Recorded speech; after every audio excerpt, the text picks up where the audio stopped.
Should you rinse with water after brushing your teeth?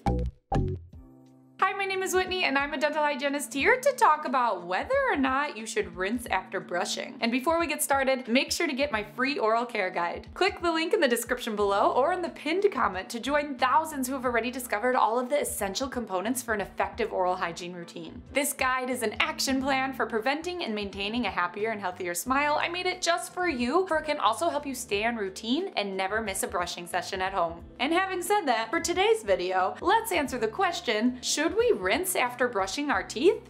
Lots of people are talking about this on social media. They are saying we should stop rinsing away the toothpaste after we brush. They are telling us to leave the toothpaste on our teeth. Well, here's the thing. While there is no evidence-based research on the benefits of not rinsing your teeth after you brush, there is observational data that supports the idea of not rinsing after brushing. There's no research showing this. However, some people have noticed some preventative effects of keeping the toothpaste on their teeth. Also, many toothpaste instructions actually do say right on the tube to spit out excess toothpaste when done brushing. They don't say to rinse after, so that's interesting, right? However, some people, including myself, do not like the feeling of leaving the toothpaste in their mouth. So if this is you, I wouldn't worry about it. You don't have to force yourself to do something that you hate. Also, the whole idea of keeping the toothpaste in your teeth is really only for people who are cavity prone and or sensitivity prone. So if you are neither of those, then you really don't need to worry about it. But if you do get lots of cavities or you do have sensitive teeth, leaving the toothpaste on your teeth after brushing might help. But again, there's really no real research showing it. However, if you're looking to do everything you possibly can for cavity and sensitivity prevention, it can't hurt to try it if you're interested. Nevertheless, if you are now stressed out because you're like, shoot, I do get cavities, or darn, I do have sensitive teeth, but I really don't like the toothpaste feeling on my teeth, no worries. You can instead use an anti-cavity mouthwash or an anti-sensitivity mouthwash after brushing.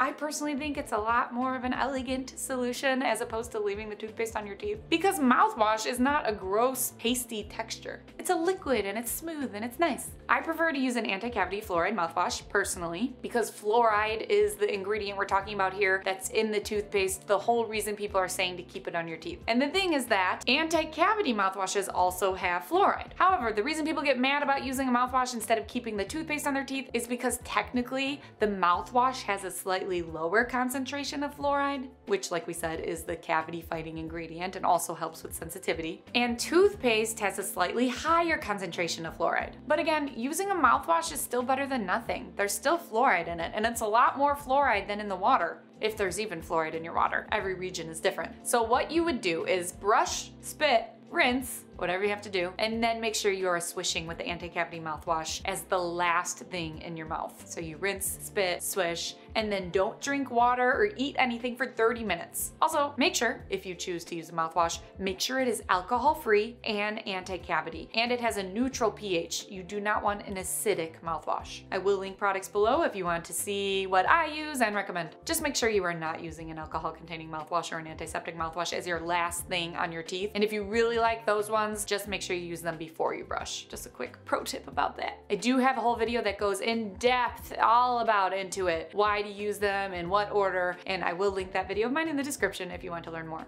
And to learn more about what toothpaste you should use, my best advice is to always talk with your personal dentist and or your personal dental hygienist, for they know your mouth best and they can help direct you to the best products for your individual mouth. And until then, I will link some product suggestions in the description box as well. Oh, and one more thing. Another thing you can do is if you wear a night guard or you have a plastic retainer that you wear when you sleep, you can brush, spit, don't rinse, leave the toothpaste on your teeth, and then immediately put on your retainers. Sometimes I'll do this if I'm really feeling wild, because the retainers really help keep the toothpaste texture out of your mouth because the paste is stuck up in the retainers. I'll also make sure I use a tongue scraper after as well to get all of the residual toothpaste out of my mouth. That way the toothpaste is only on my teeth, covered by the retainers. So that's another option, another way you can do it if you really want to try the toothpaste on your teeth to make it more comfortable. In conclusion, if you have sensitive teeth or you are cavity prone, you might benefit from not rinsing away the toothpaste after brushing, because it allows the ingredients to soak into the porous tooth structure better. However, it is also okay to rinse with water after brushing, so either way, it's fine, because the most important thing for you to do to prevent cavities is to use proper technique when you're brushing and flossing and or cleaning between your teeth with something, a floss pick, an interdental brush, a water flosser. Using proper technique and staying on routine. Staying on routine is key to having a healthy mouth. To prevent cavities and to reduce sensitivity, you need to make sure you're not skipping nights of brushing and flossing. Staying on routine at home is so important. And if you're interested in creating the perfect routine for your individual mouth, make sure to click the link in the description or in the pinned comment below to sign up for my free oral care guide and join thousands who have already discovered all of the essentials for an effective oral hygiene routine. This guide is an action plan for preventing and maintaining a happier and healthier smile. I hope this video helped you. Please like, subscribe, and turn on your notifications if it did. And if you want even more teeth talk, you can visit my website, teethtalkgirl.com, and hang out with me on Instagram @teethtalkgirl. Peace, love, and teeth.